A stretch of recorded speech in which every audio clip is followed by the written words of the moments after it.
example to the flock if you ain't feeding the sheep.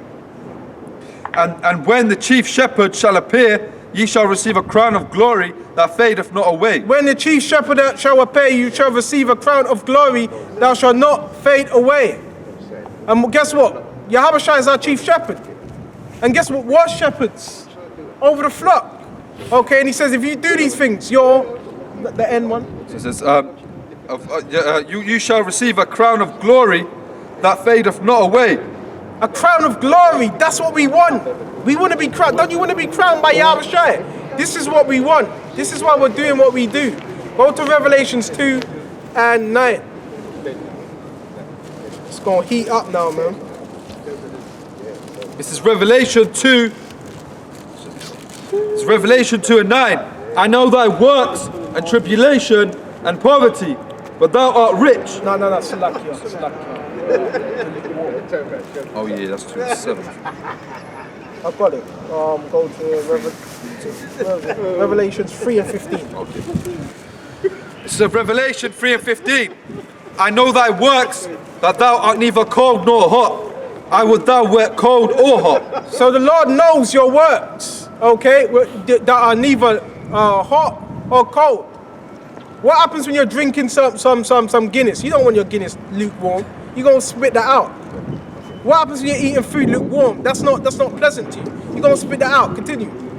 So then, because thou art lukewarm, and neither cold nor hot, I will spew thee out of my mouth. So you're in between, because you're not hot for this truth, and you're not cold. You're just in between. You're on the fence. Like Humpty Dumpty sat on the wall. Humpty Dumpty had a great fall. Continue. Right. Verse 17. Because thou sayest, I am rich, and increase with goods, and have need of nothing, and knowest not that thou art wretched, and miserable, and poor, and blind, and naked. You got to remember why you came into this truth, because you were wretched.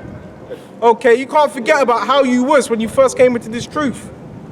I counsel thee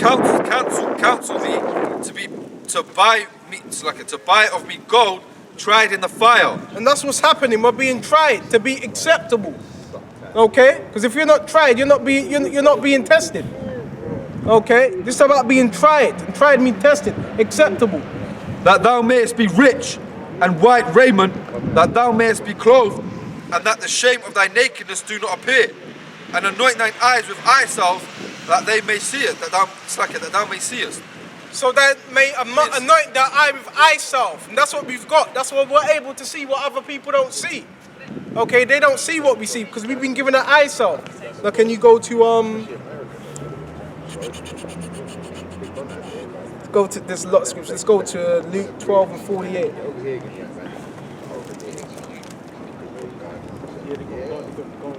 So much precept of food.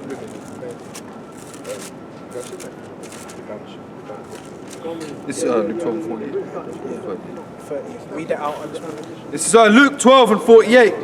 And if he shall come in the second watch, or come in the third watch, and find them so, blessed are those servants. Yeah, continue. Okay. And this know, that if the good man of the house had known what hour the thief would come, he would have watched. You'd be up. You'd be on your watch. You have to watch. Continue. So it says, he would have watched and would have not have suffered his house to be broken through. But ye there. You know what? Skip that. Go down. What does it say on down? It says, then Peter said unto him, speak some parables. Skip that. Go to Matthew 25, Slaka, because that's the same thing I was chatting. Matthew 25 and 14, Baba Shah. This is Matthew 25 and 14. For the kingdom of heaven is as a man travelling into a far country, who called his own servants and delivered unto them his goods. And who's that man? Yahushua. This is a parable. This is a dark saying. Listen up now. Pay attention. This verse 15. And what are them goods? Them goods are what he's given us, these talents. Continue. Verse 15. And unto one he gave 5 talents, to another 2. So unto one he gave 5 talents. Okay? And what are them 5 talents? What you're good at. The Lord knows what you're good at, so he's going to give you a talent, a measurement. Okay? A weight, your worth. A talent is a worth. A value. And to another 1. And to another 1. To every man according to his several ability. And straightway took his journey. So he gives, Yahushua gives every man according to their ability, whatever you're good at, he gives you that, and you got to work on it. Continue. Verse 16, then he that had received the 5 talents went and traded with the same and made them other 5 talents. So this is spiritual banking in a sense. Why? Because he traded. We're trading this word. Okay? And he gained 10. That man who had 5, he gained 10. Why? Because he was using what he had. And likewise, he that had received 2, he also gained other 2. So the man that had 2 talents, he gained other 2. He was working on what he had. He was utilizing his talent. But he that had received 1 and digged in the earth and hid his Lord's money. The individual that had 1 talent, excuse me, it was still a talent, but he wasn't using it. He never appreciated what he had. Verse 19, after a long time, the Lord of those servants cometh and reckoneth with them. See, after some time, the Lord of those servants come and reckoneth, checking what you're doing, like you got a supervisor at work. Okay, I'm sure when you got your supervisor, he's in there, he's going to creep in there when you're not looking. Okay, can you read that last bit? This is Matthew 25 and 19. I'll start 18. So it says, but he that had received 1 went and diggeth in the earth and hid his Lord's money. So he went and digged in the earth. Okay, he went and hid this money, this word. Okay, he wasn't using it. Okay, that goes for individuals that come into this truth and hide their talent. They don't do nothing with it. Continue. Verse 19, after a long time, the Lord of those servants cometh and reckoneth with them. And so he that had received 5 talents came and brought other 5 talents, saying, Lord, thou deliverest unto me 5 talents. Behold, I have gained beside them 5 talents more. So he was obedient. The individual with 5 talents, he was obedient to what he was told. His Lord said unto him, well done, thou good and faithful servant. Thou hast been faithful over a few things. I will make thee ruler over many things. Enter thou into the joy of thy Lord. So he was a good and faithful servant. Okay, you have been faithful over a few things. I will make thee ruler over many things. Because if you can't be faithful over a few things, ain't no way Yahweh's going to make you ruler over many things. Verse 22, he also that had received 2 talents came and said, Lord, thou deliverest unto me 2 talents. Behold, I have gained 2 other talents beside them. Same thing. The one who gained 2 talents, he went and flipped that. He was utilizing. He got into the study, looking up different words. And the Lord increased him. Verse 23, he said unto him, his Lord said unto him, well done, good and faithful servant. Thou hast been faithful over a few things. I will make thee ruler over many things. Enter thou into the joy of thy Lord. And what's that joy of the Lord? The kingdom. And that's why we're doing this, because we want salvation. Then he which had received the 1 talent came and said, Lord, I knew thee that thou art an hard man, reaping where thou hast not sown, and gathering where thou hast not strawed. So he came with that flattery rubbish. I knew that were a hard man, reaping where thou hast not sown, and I was scared. Well, if you knew that, guess what? That should have moved you to actually do something about it, not make excuses. Verse 25, and I was afraid and went and hid the talent, so I can hid thy talent in the earth. Lo, there thou hast that in thine.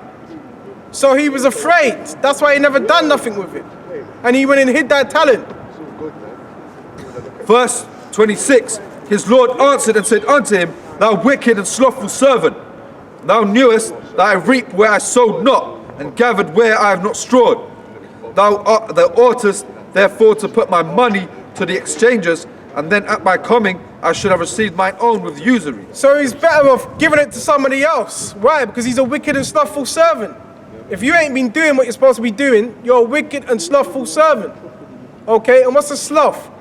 Someone that's slow, lazy. Type in the word sloth and see what animal comes up. Lazy or something. There's one animal, it's called sloth, and it takes about, I don't know how long it takes, but it takes more than minutes to cross the road.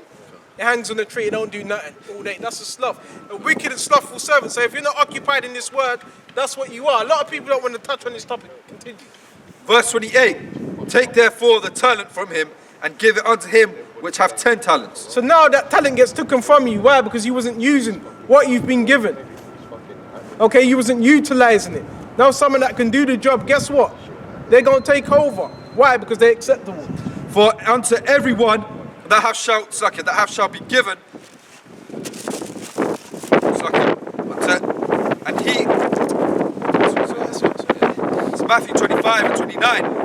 For unto everyone that hath shall be given, and he shall have abundance, but from him that hath not shall be taken away even that which he hath. So everything you have, okay, shall be taken away if you're not using it.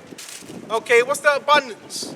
Can you read that again? That last one. Verse 29. For unto everyone that hath shall be given, and he shall have abundance, but from him that hath not shall be taken away even that which he hath. Which is this word. Once you start with this word, guess what? You're going to be having an abundance, because it tells you that. Rivers of living water. These words are constantly flowing. It's not stagnant. Okay, wisdom, knowledge and understanding, it's not stagnant. It continues. A fountain of water continues to flow. But him that hath not, even what he hath shall be taken away. The little that you have will be taken completely away because you're not using it. Matthew 5 and 14. Sharp.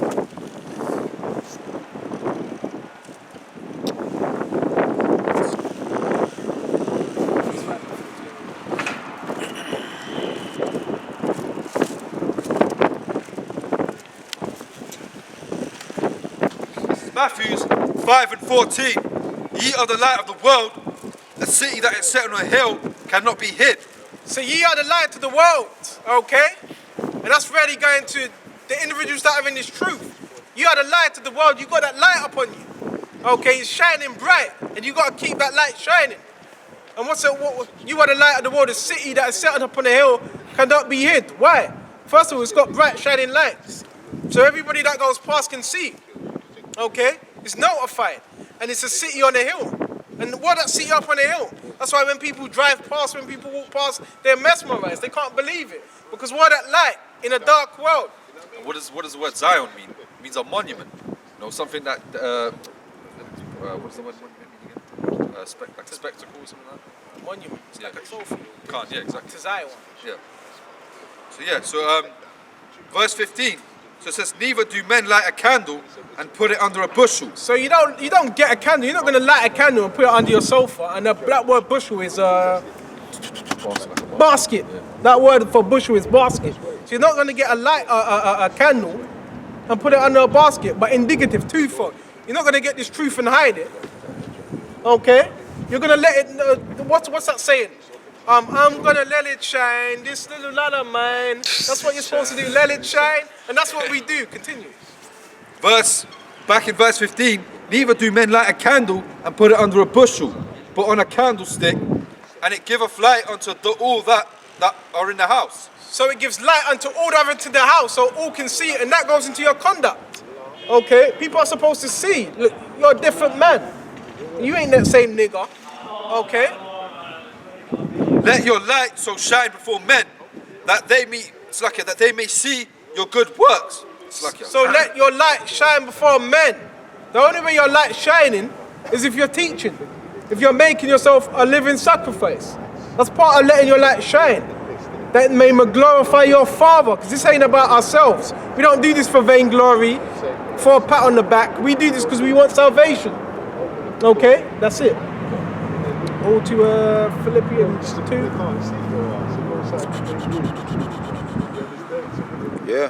Yeah, we don't do this for no accolades. We don't do this for no vainglory or to be seen of men. We do this out of the sincerity, okay, of wanting to be saved, the hope. Okay? So,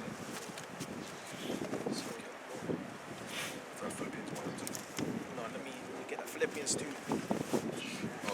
okay. Philippians 2.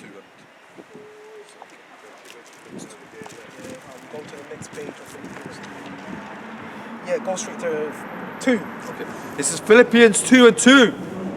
Fulfill ye my joy, that ye may be like-minded, having the same love, being of one accord, of one mind. Okay, fulfill ye my joy. Whose joy? Yahweh's joy, that we may be of one mind. Okay, continue with that same scripture, go over that again. This is Philippians 2 and 2. Fulfill ye my joy, that ye may be like-minded, having the same love, being of one accord, of one mind. So fulfill ye my joy, but ye may have one accord, one mind. Okay? One mind, one accord. Okay? Not all these different doctrines. One accord, one mind, on agreeance. Okay? We don't go off emotions or feelings. We go by what the scriptures say. So you got to be of one mind when you're teaching this truth. Continue. Stay on that. So, verse 3, let nothing be done through strife or vainglory. Let nothing be done through strife or vainglory. Okay, you shouldn't be doing this to get a name, for popularity, any of that. That's of the world. Vainglory, what does vainglory mean? Vain means empty. That's empty, shallow. People do things to be seen. See, that's vainglory. We're not doing this to be seen of men. So it says, but in lowliness of mind, let each esteem other better than themselves. But in lowliness of mind, lowliness goes into humility. Let each esteem each other. So when we're doing these lessons, it's not just to rebuke you. We rebuke, we exhort, we admonish. Okay? But it's to esteem. Put someone before yourself. Only a servant's going to put someone before themselves. Verse 4, look not every man on his own things, but every man also on the things of others. That's heavy. Look not every man on the things of his own. That goes into being selfish. You got to be selfless when you're in this truth. Okay? Don't just be, I've done my videos, that's it. And leave everybody in the darkness. No. You're teaching for everybody else. Verse 5, let this mind be in you, which was also in Yahushai and Mashiach. Let this mind be in you that was also in Mashiach. Mashiach had that mind state. What did he do? He washed the disciples' feet. Okay? Even a nigger's feet he was washing. That takes great humility. Verse 6, who being in the form of the Most High, thought it not robbery to be equal with the Most High. So he thought it not robbery to be equal with the Most High. And why did it say in form? Because he was in the flesh. Okay? Thought it not robbery. Why? Because he was at one with the Most High. In full, in agreement. It doesn't mean they're the same because they're two different entities. Okay? Yahweh Shai and Yahweh are two different entities. But why did it say he thought it not robbery to be equal with the Most High? Because they're in the same, they're in agreement. Verse 7, but made himself of no reputation. He wasn't making himself of no reputation. Trying to be Mr. Big Bollocks. Trying to get a name for himself. He wasn't doing that when he was on earth. He came lowly. Yahweh Shai came on a donkey and ass. Okay? He could have came on a horse, the stallion, but he didn't. Why? Because he was setting that example of how to be humble. So it says, but of himself made no reputation, and took upon him the form of a servant, and was made in the likeness of men. And key word, took upon him the form of a servant. Okay, so this is what this truth is about, serving your brother. Okay, serving. Okay, a leader serves. Continue. And verse 8, and being found in fashion as a man, he humbled himself and became obedient unto death, even the death of the cross. So being in fashion as a man, his flesh, he suffered the same pain as we do. Okay? Being thrust through. Okay? Being pierced, crown of thorns upon his head. He went through the same things we went through. And even more. Okay? But he said even he was the obedience to the death. Obedience. And that shows he wasn't doing his own thing. So when you're obedient, you're not doing your own thing. Wherefore the Most High have highly exalted him, and given him a name which is above every name. Wherefore the Most High have exalted him. That's when he was exalted. When he went through what he had to go through. The pain, the trials, the test. And highly exalted him above all nations. So it says, verse 9, wherefore the Most High have highly exalted him, and given him a name which is above every name. That's when he got his reward, given every name that's above all name. Verse 10, that at the name of Yahushai every knee should bow, of these things in heaven and the things in earth and things under the earth. So now everything is subject to Yahushai. And he paid the cost. He paid the price. That came with obedience. See, if Yahushai wanted to do his own thing, we would just be going into slavery day and day. And if Yahushai had that mentality, no, I don't want to help these guys. I don't want to die for them. then we'd be through. Can't. That sacrifice, you got to understand how important that sacrifice was. Go to Revelations 5, Baba Kashar. Yeah, I've got to preach it up. Revelation 14. There's a lot in here, but I'll just go straight to the point. It says 5. Revelation 14:5 says, "And in their mouths was found no guile, for they were without fault before the throne of God, and saw one another. And I saw another angel flying in the midst of the heavens, having an everlasting gospel to preach unto them that dwelleth on the earth, and to every nation and kindred and tongue and people." Last one. 7. "Saying with a loud voice, Fear God and give him glory, for the hour of judgment is come. Worship him that made heaven, earth, and the sea, and the fountains of water." So Yahweh Shai, okay, he made all these things. Okay, worship him that made the heavens, the earth, the waters, all these elements. When you go to John first, what does it say? First there was the word. Okay? First there was the word. And when the word was power. Okay? Go to Slakia, that was a beautiful scripture. Revelations 5. It's Revelation 5:1. "And I saw the right hand of him that sat on the throne, a book written within." So who was on the right hand of the throne with a book written within?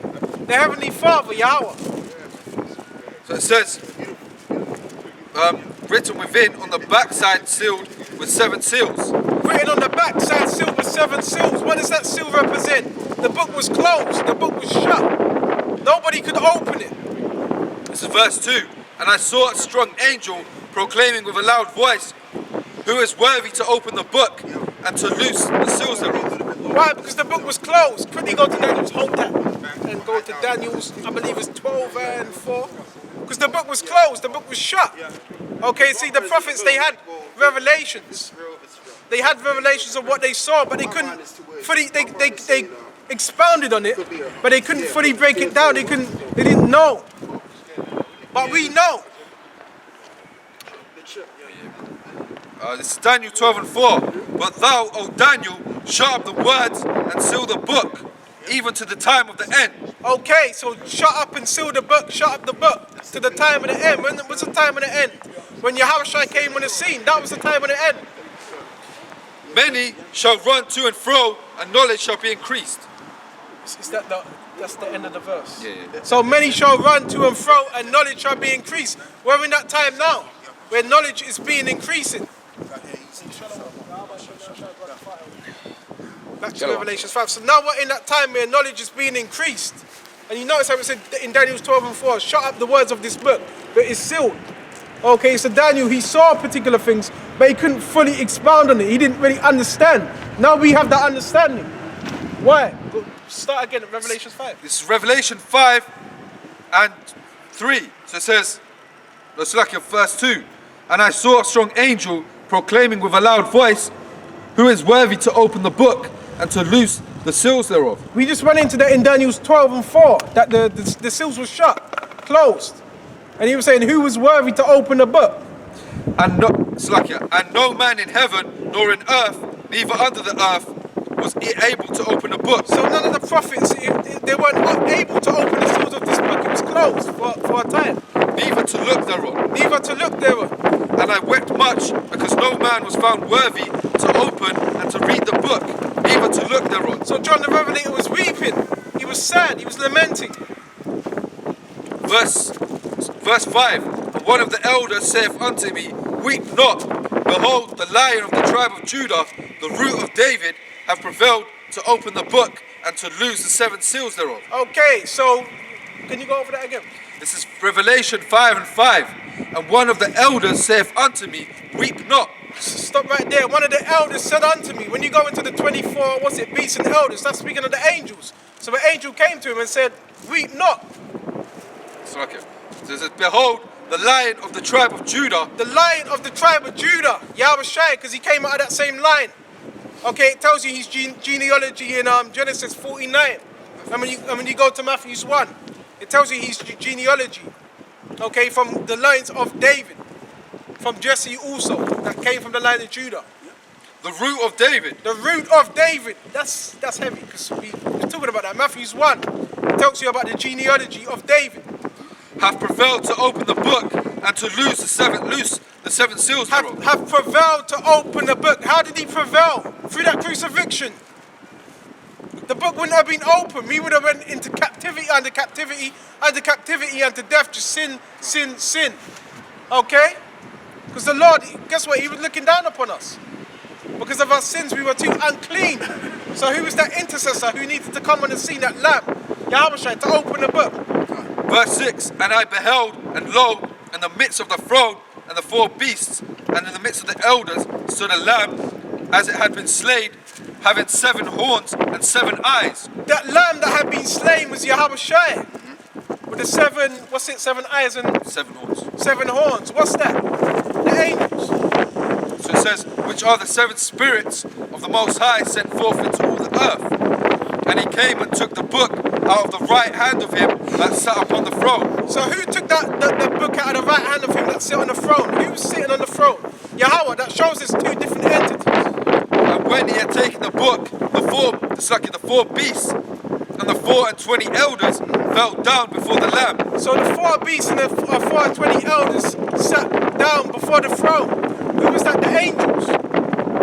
It's like elders fell down before the Lamb, having every one in them harps and golden vials full of odors, which are the prayers of the saints. So harps and the odors and the prayers of the saints, they were happy, they were rejoicing. And now we've been given a chance to salvation. And they sung a new song saying, Thou art and they sung a new song saying, Thou art worthy to take the book and to open the seals thereof.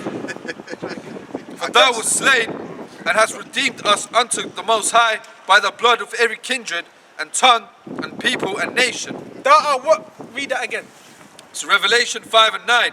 And they sung a new song saying, Thou art worthy to take the book and to open the seals thereof. He was worthy through what? That crucifixion. For thou wast slain and hast redeemed us to the Most High by the blood out of every kindred. For thou wast slain and have redeemed us back to the Most High. Yeah.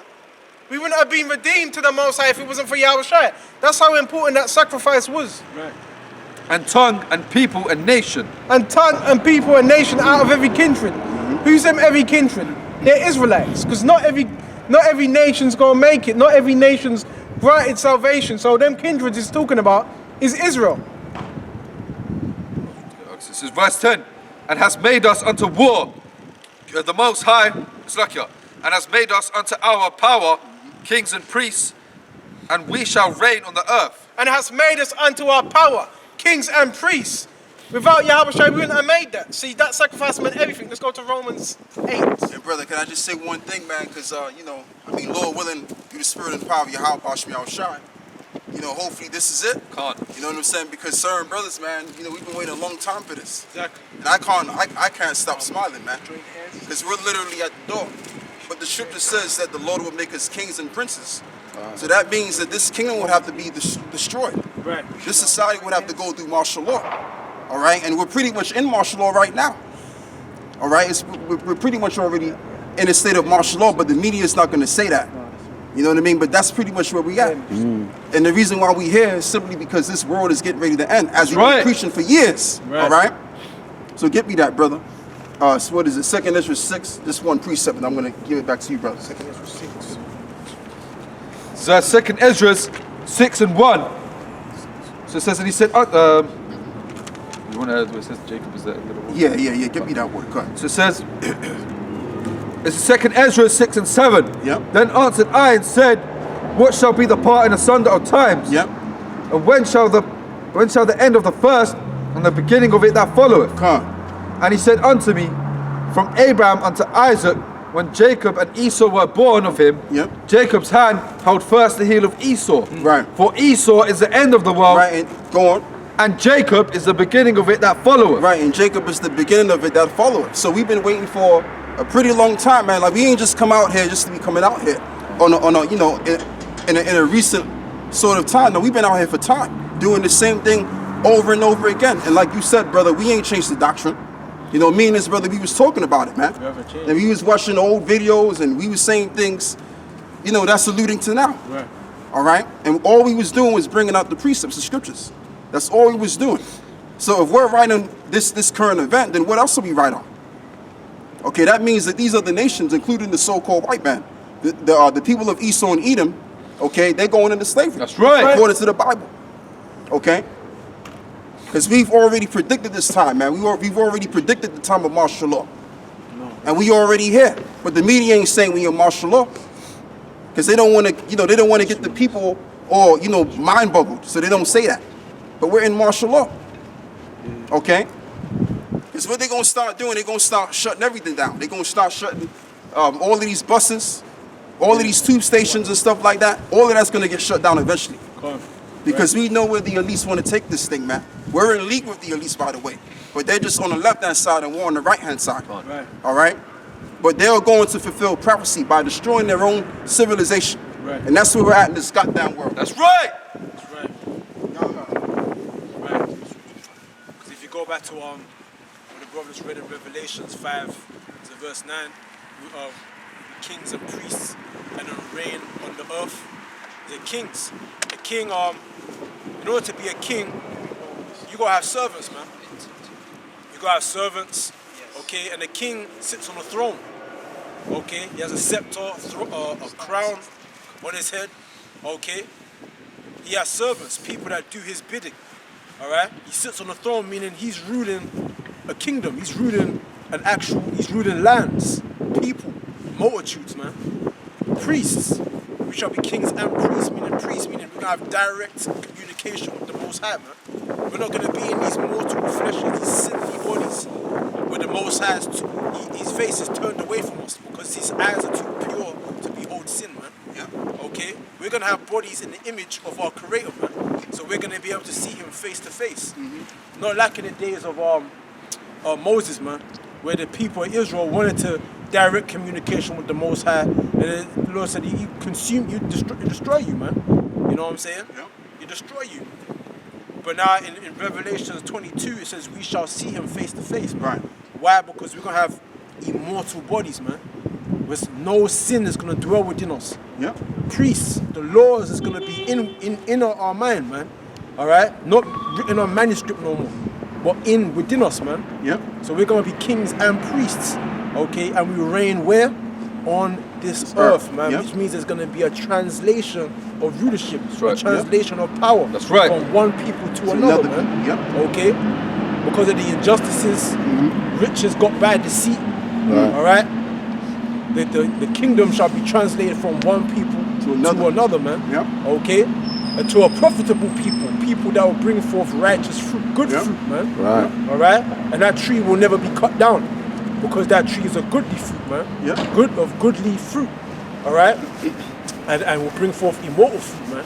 All right? And we're going to be reigning on this earth forever. Exactly. All right? Meaning that cuts out the doctrine of the kingdom being in the sky somewhere, man. Yeah. All right? Like with the doctrine of we're all going to die and the earth going to explode and then, you know, good people will go to heaven and bad people burn in hell forever. Yep. That cuts out that whole Greek mythology, man, of Hades, that cuts that all out. Because it's literally said you're going to reign on the earth. So, wait a minute, that means they were lying then, man. Okay? That means they were lying. That means, you know, these pastors, man, they preach the Bible, but they don't understand what they're talking about, man. And they talk about salvation and that, but they don't talk about what happens during salvation. Like, they don't go into detail about how the kingdom is going to be manifested. Right. They don't go into detail, man. They got their mask on. That's scared, man. Yeah. They don't go into detail about the kingdom and what's going to happen. You know